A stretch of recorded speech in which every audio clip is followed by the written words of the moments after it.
Ulrich Leinhase with Maximum Success Incorporated, and I'm going to talk about matching and mirroring to quickly build a high degree of trust and rapport with any customer. There are two types of matching and mirroring. The first is called behavioral. This is done by adopting and matching parts of your customer's behavior, such as gestures, facial expressions, and their tone of voice, while mirroring is adapting your customer's behaviors as though you were a mirror image. The other type of matching and mirroring is called symbolic.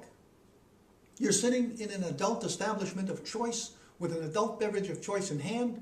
One member of the group takes a sip of their drink, and the rest of the group matches and mirrors. Matching and mirroring, when done subtly, is an effective way to quickly build trust and rapport. For that reason, it's one of the most important nonverbal lessons a salesperson can learn. It's a way you can tell your customer how you feel about them without speaking a word. It's also a way for your customer to tell you how they feel about you. Matching and mirroring is a unique way to influence the outcome of a face-to-face encounter. It's all about copying the positive gestures and posture of your customer. Matching and mirroring has the effect of putting your customer into a receptive and relaxed state. Like attracts like. That's why it's a quick and effective way to establish a high degree of trust and rapport. When you first start using matching and mirroring, you may think it's much too obvious.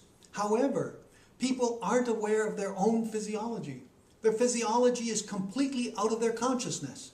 That's why matching and mirroring is a subliminal approach to building trust and rapport. You match and mirror your customer's movements, gestures, and mannerisms only when you're speaking.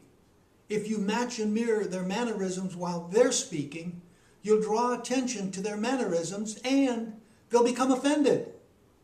Any trust and rapport you had established will be lost, and most importantly, they won't buy.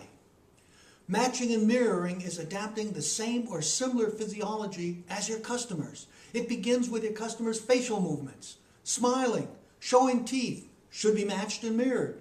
If their head is tilted to one side or angled front to back, mirror that position by moving your head in a similar manner. If their arms are folded or open, match and mirror with your arms. If they angle their shoulders, match and mirror in a similar manner. If their hands are clasped, open, or clenched, or relaxed, match and mirror with your hands. If everyone is standing and your customer's posture is upright or curved, with more weight on one side, match and mirror their posture. If everyone is sitting and they cross or uncross their legs, match and mirror their movements. When your customer speaks, they breathe out. You should also breathe out. It's a good way to avoid their germs. You don't want to breathe in their exhale. When they pause for a breath, you should take a breath. It's not necessary for your customer to be consciously aware of something to have it affect their state of mind. Matching and mirroring works like magic to quickly build trust and rapport, because like attracts like. Matching and mirroring is so powerful and effective because it's subliminal. The customer doesn't know why, but they like you, and most importantly, they trust you. And that trust becomes your foundation to influence and persuade.